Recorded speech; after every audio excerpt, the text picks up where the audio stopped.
নমস্কার বন্ধুরা, আজকে আমি আলুর দমের রেসিপি নিয়ে চলে এসেছি। এরকম ধরনের আলুর রেসিপি বানাতে চাইলে ভিডিওটা সম্পূর্ণ তোমাদেরকে দেখতে হবে। এই আলুর দমটা যে কোনো জিনিসের সাথে খেতে পারবে, ভাত, রুটি, পরোটা। তবে দেরি কেন, চলো তবে চটপটে দেখিয়ে দিই আলুর দমের রেসিপি। আর হ্যাঁ, আমার চ্যানেলটা সাবস্ক্রাইব করতে একদম ভুলো না। একটা গামলাতে কাঁচা আলুগুলো নিয়ে নিব, জল দিয়ে ভালো করে ধুয়ে নিয়ে প্রেশার কুকারের মধ্যে আলুটি দিয়ে দেবো। তারপরে পরিমাণ মতো জল দিয়ে ঢাকনাটা লাগিয়ে দেবো। তারপরে এখন বসিয়ে দেবো। দেখো আলু সিদ্ধ হয়ে গেছে, নামিয়ে দিয়েছি। 3-4টা সিটি দিলেই হবে। এখন আলুগুলোকে ছুলে নিয়েছি। এখানে টক দই নিয়েছি, একটা টমেটো নিয়েছি, আর 3টে শুকনো লঙ্কা নিয়েছি। এরপরে আমি জিরার গুঁড়ো নিয়ে নিব, ধনিয়া গুঁড়ো নিয়ে নেব,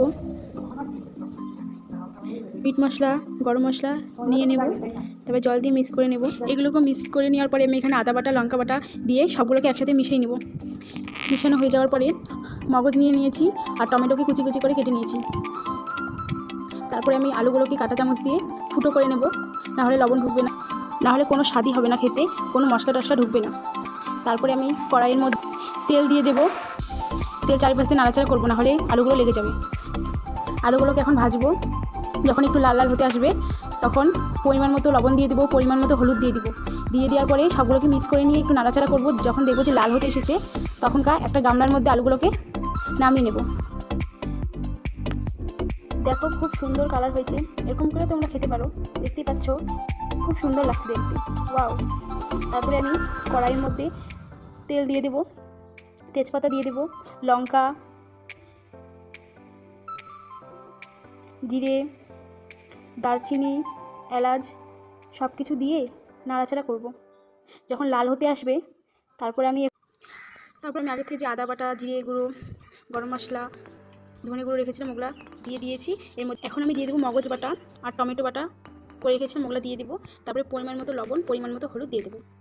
দিয়ে দেওয়ার পরে নাড়াচাড়া করবো যেন কাঁচা গন্ধটা না আসে। এরপরে আমি টক দই রেখেছিলাম 2 চামচ দিয়ে দেবো। তোমরা টক দই পারলে নাও দিতে পারো। তারপরে আমি আলুগুলো দিয়ে দেবো। দিয়ে দেওয়ার পরে ভালো করে কষাবো যেন কাঁচা গন্ধটা না বের হয়। দেখো একটু একটু লাল হতে এসেছে। এখন আমি ওইটুকু রেখে দেবো। 1-2 মিনিট নাড়াচাড়া করবো। যখন আর কাঁচা গন্ধটা আসবে না তখন আমি পরিমাণ মতো জল ঢেলে দেবো।